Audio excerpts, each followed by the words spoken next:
इस बार भारी बारिश और बाढ़ की वजह से बहुत से गांव वालों की खेती खराब हो गई। कुछ जमीन जायदाद बेचकर शहर चले गए, जिनमें से एक परिवार था बिरजू और सरजू का। बिरजू और सरजू दोनों सगे भाई थे। दोनों ही शादीशुदा थे। बिरजू की पत्नी थी मालती और सरजू की पत्नी थी गीता। मालती और गीता का बिल्कुल भी मन नहीं था कि वो गांव छोड़कर शहर जाए।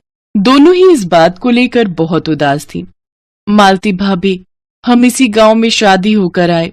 हमारी बहुत सी यादें इस गांव से जुड़ी हैं। मेरा तो बिल्कुल भी मन नहीं गांव से शहर जाने का। वहां जाकर भी तो हम एकदम से सब कुछ ठीक नहीं कर सकते। हम शहर जाकर करेंगे क्या? तुम ठीक कह रही हो गीता, मन तो मेरा भी नहीं है कि हम शहर जाएं, पर गांव के हालात देखते हुए हमें ये कदम उठाना पड़ेगा। हमें अपना गांव छोड़ना पड़ेगा गीता, हमारे पास और कोई चारा नहीं है। अरे मालती, सामान बांध लिया? शहर की बस अगले 1 घंटे में निकल जाएगी। मैं बच्चों को और अम्मा को सरजू के साथ बस अड्डे भेज रहा हूँ। अम्मा चलो, हमें शहर जाना है। कैसे हालात आ गए, अपनी जमीन अपना गांव ही छोड़कर हमें पराये शहर जाना पड़ रहा है। अब यही दिन देखने रह गए थे। अम्मा, शहर तो जाना ही पड़ेगा। यहाँ गांव में अब कोई काम नहीं बचा। सबके खेत बर्बाद हो गए हैं। सब अपने खेत बेचकर शहर जा रहे हैं। कोई और रास्ता नहीं है जिससे? मालती, कोई रास्ता नहीं है। अब देर मत करो, बस निकल जाएगी। अरे बिरजू, अभी सामान रख दे। आज बस शहर नहीं जा रही है, 2 दिन बाद जाएगी। शहर की सड़क की मरम्मत चल रही है। आंधी की वजह से पेड़ गिर गए हैं, जिस वजह से सड़क ठीक होने में 2 दिन लगेंगे। अब 2 दिन बाद ही शहर जाना होगा। अरे अब 2 दिन और लगेंगे। चलो 2 दिन बाद ही सही। मालती, गीता, एक काम करो। बिमला कई बार शादी के लिए बोलकर जा चुकी है। अब तो हम 2 दिन यही हैं। उसके घर शादी में हो आओ, उसे अच्छा लगेगा। भगवान जाने फिर कब मिलना हो। बड़ी मुश्किलों से वो अपनी बेटी की शादी कर रही है।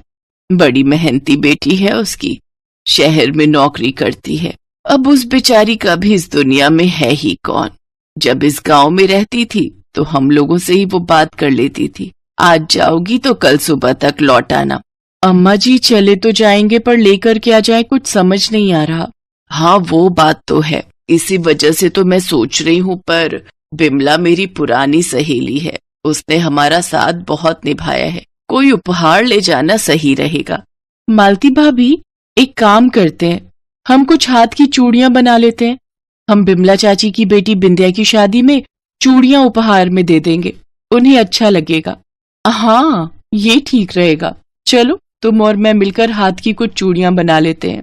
गीता को चूड़ियां बनानी आती थी और मालती को बहुत सुंदर मेहंदी। दोनों में ही ये बहुत अच्छी कलाकारी थी। पर अचानक उन्हें पता चला कि बिमला भी गांव में सब कुछ बेचकर अचानक शहर चली गई है। माँ, बिमला चाची भी शहर चली गई है।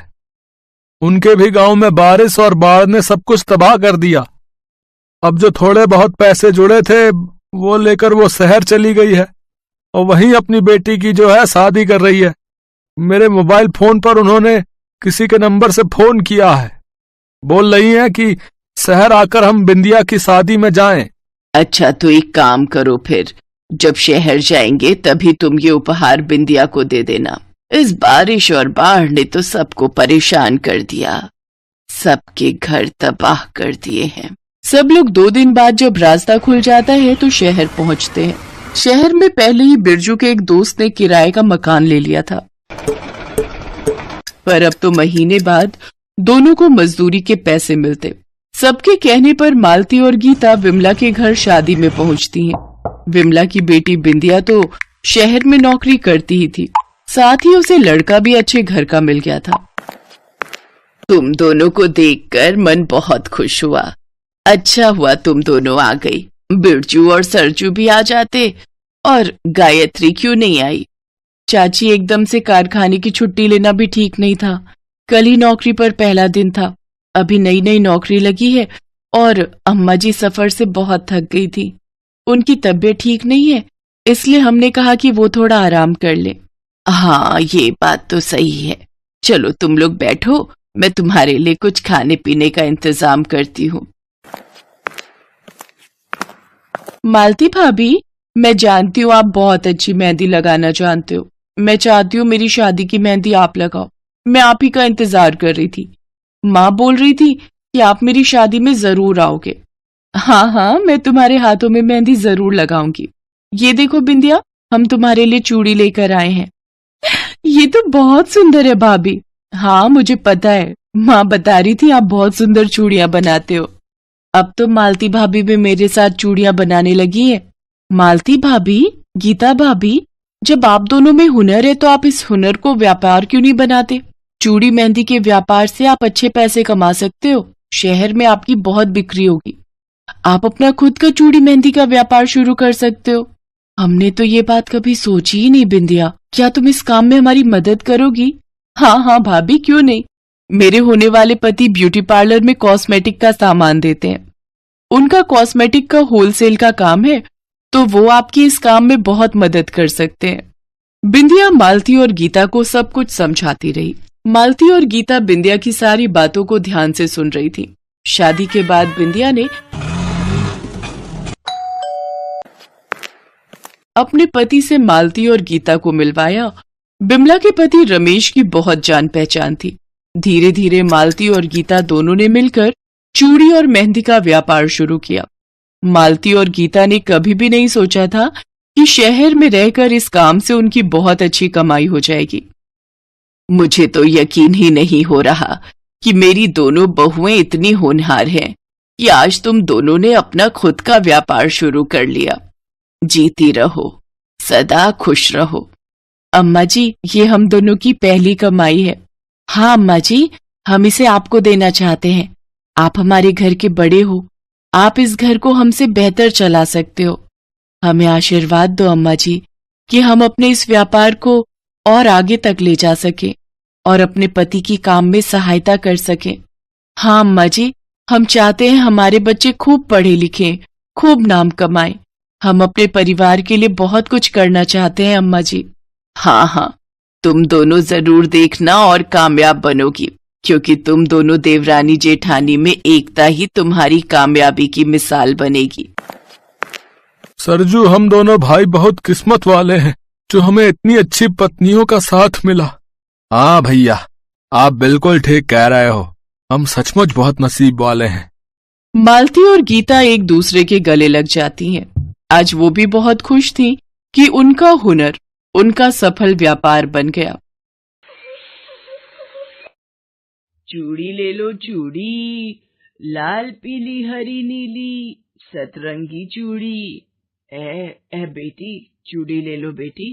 देखो कितनी सुंदर चूड़ियां हैं मेरे पास। ना ना अम्मा, मुझे नहीं चाहिए। ले लो बेटी, 2 दिन हो गए कुछ कमाई नहीं हुई। ज्यादा नहीं तो 1 दर्जन ही ले लो।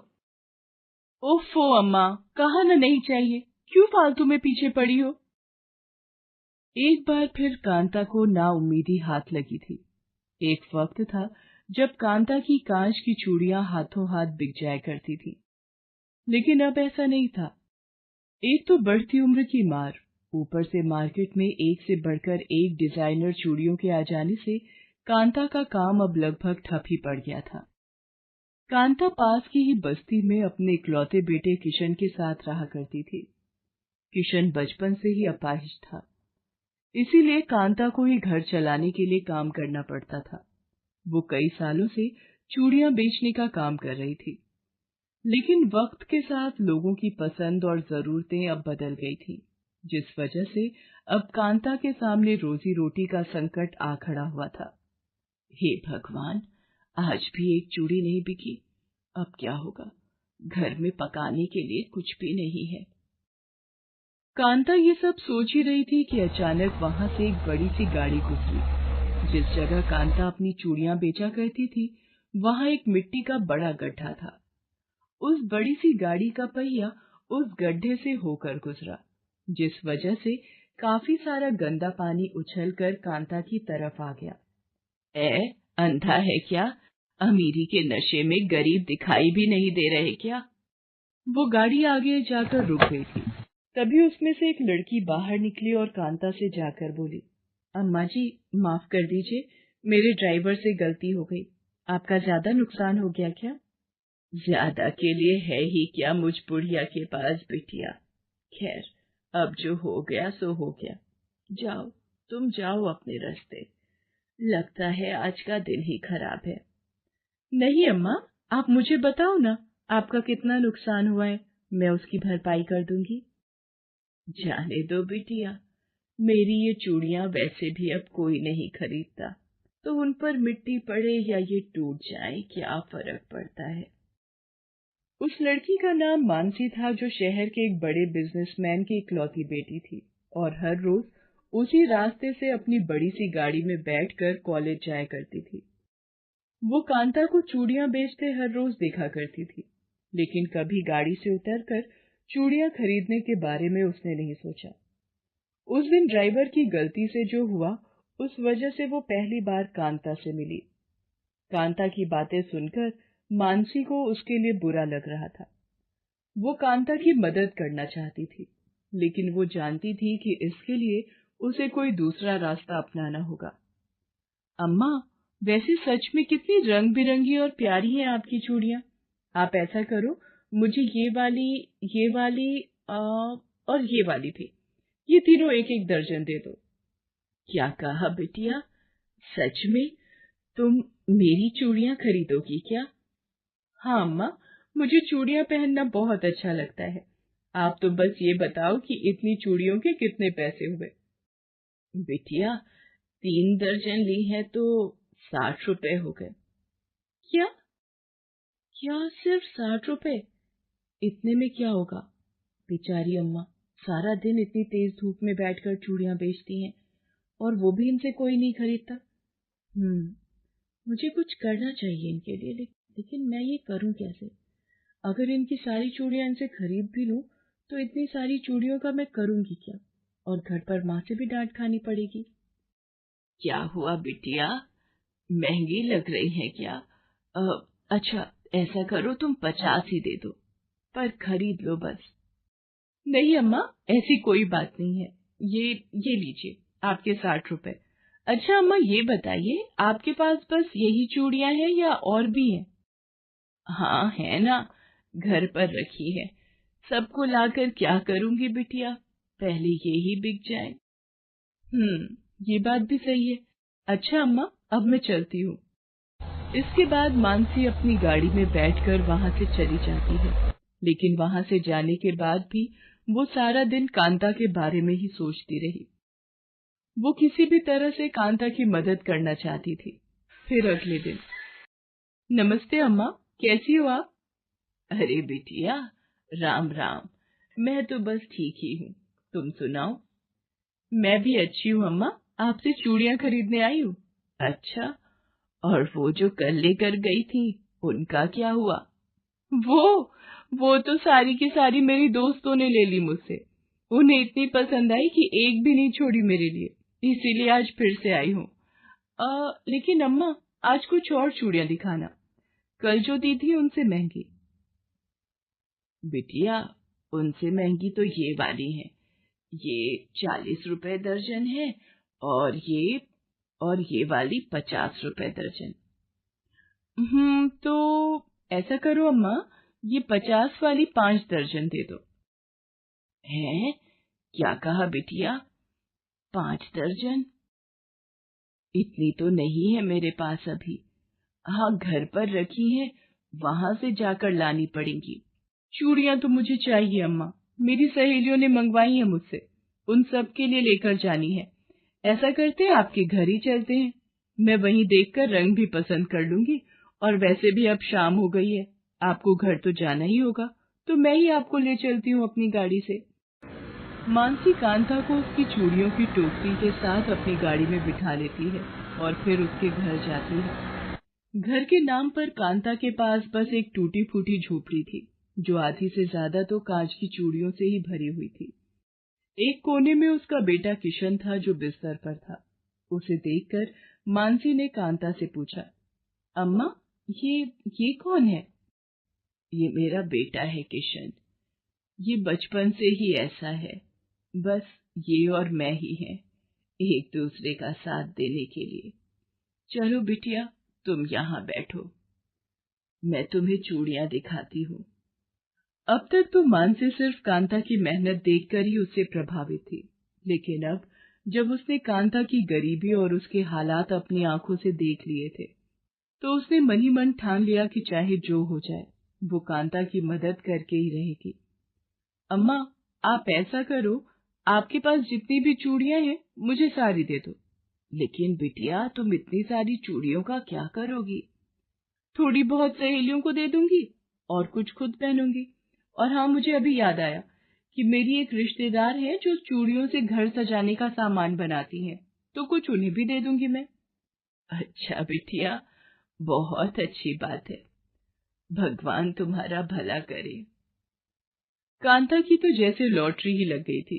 पिछले कई हफ्तों से उसकी एक भी चूड़ी नहीं बिकी थी, लेकिन अब अचानक ही उसकी सारी चूड़ियां मानसी ने खरीद ली, और वो भी मुंह मांगी कीमत पर। कांता के पास अब काफी पैसे थे, जिनसे वो अपना और अपने बेटे का खर्च चला सकती थी। मानसी सिर्फ यही नहीं रुकी, वो हर हफ्ते आकर कांता से ढेर सारी चूड़ियां खरीद कर ले जाने लगी, वो भी सीधे उसके घर से। इसीलिए अब कांता को सड़क के किनारे धूप में बैठकर चूड़ियां बेचने की जरूरत नहीं थी। फिर एक दिन, अरे लक्ष्मी, यहाँ तो आ जरा, ये चूड़ियां तू कहाँ से लाई? ये मुझे एक दीदी ने दी है। दीदी? कौन सी दीदी? वही जो एक बड़ी सी गाड़ी से हर हफ्ते यहाँ आती है, और सिर्फ मुझे ही नहीं बल्कि बस्ती की हर एक लड़की को ऐसी ही चूड़ियां देकर जाती हैं, वो भी बिल्कुल मुफ्त में। अपने ही पड़ोस में रहने वाली उस लड़की की बात सुनकर कांता की आंखों में आंसू आ जाते हैं। अब वो सब कुछ समझ गई थी कि मानसी असल में उससे सारी चूड़ियां सिर्फ उसकी मदद करने के लिए खरीदती है। असल में वो कांता से चूड़ियां खरीदकर उसी की बस्ती में रहने वाली गरीब लड़कियों में बांट दिया करती थी।